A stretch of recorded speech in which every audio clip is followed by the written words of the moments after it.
naitwa Inspector Gilbert Mushi, afisa wa Jeshi la Zimamoto na Uokoaji Babati hapa Manyara. Kwa majira ya saa 2 wakati mvua zinanyesha, kwa bahati nzuri nilipokea taarifa kutoka kwa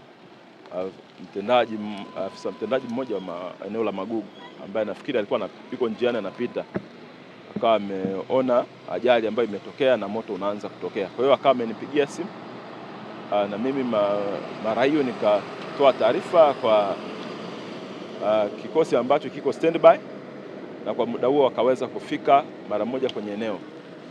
Na tulipofika kwenye eneo tumekuta magari mawili yamegongana. Moja linatoka Rwanda kuelekea Tanga na lingine linatokea Arusha, lilikuwa limebeba abiria linaelekea kanda ya kaskazini. Kutokana na mvua nyingi ambazo zinanyesha, huyo mwenye mzigo alikuwa amechukua tahadhari, anatembea katikati ya barabara na alikuwa kwa mwendo wa taratibu. Lakini hii nyingine inatoka Rwanda ilikuwa haina mzigo, na kwa bahati mbaya ile eneo ni eneo la mteremko. Kwa sababu hiyo sasa, na bila shaka liko kwenye spidi kidogo. Ile kutamaki wanakuja kukutana uso kwa uso. Sasa hili linalotoka Rwanda kwenda Tanga, akawa amemkwepa mwenzake akamwekea bodi. Sasa hii ambayo ina mzigo ikagonga kwenye bodi, bahati mbaya ikagonga kwenye maungio ambapo kuna sehemu yenye betri pamoja na tenki la mafuta. Kwa hiyo ile compact ikawa imesababisha moto kutokea.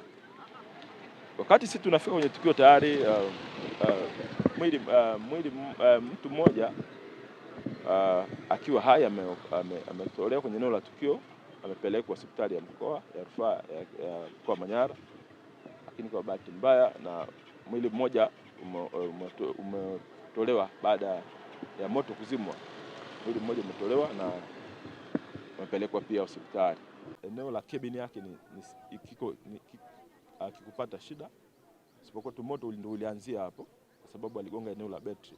Ule moto ukawa umeshika ile gari lingine sasa, kwa sababu yeye alikwepa akamwachia bodi, kwa ikawa imepata shida. Kwa hiyo tatizo limetokea kwenye gari ambayo inatoka Arusha, ambayo inabeba mzigo wa abiria. Si hapa tulivyofika hapa tumkuta gari inaendelea kuwaka. Tukamkuta na mmoja mbanwa na mlango kiuno.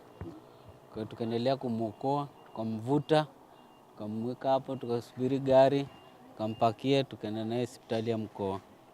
Kwa hiyo sasa hivi ndio sisi tumetoka mkoani hospitali. Kwa hiyo yule amvunjika kiuno na mguu. Na yule ni aliomba lifti. So gari ile aliomba lifti tu Minjingu. Kwa hiyo walikuwa na huyu jamaa aliyeungua. Kwa hiyo hii gari nyingine hao walishaisha zao. Hao walikuwa wazima. Wa gari hii huku ambaye inatoka huku wale ni wazima. Wale wakawa wameondoka, wameruka kaondoka. Kwa hiyo walibaki ni hao wawili. Huyu na yule tuliompeleka hospitali alikuwa ndo mzima, lakini moto ulikuwa umeshamfikia. Sasa tulivyoona moto umemfikia na anapiga kelele, ikabidi tulazimishe sana kwa kumsaidia. Kwa hiyo tukawa tumemwokoa yeye. Huyu mwingine ilikuwa ndo, yani yule alikufa, ile gari lilivyogongana kama ameshakufa.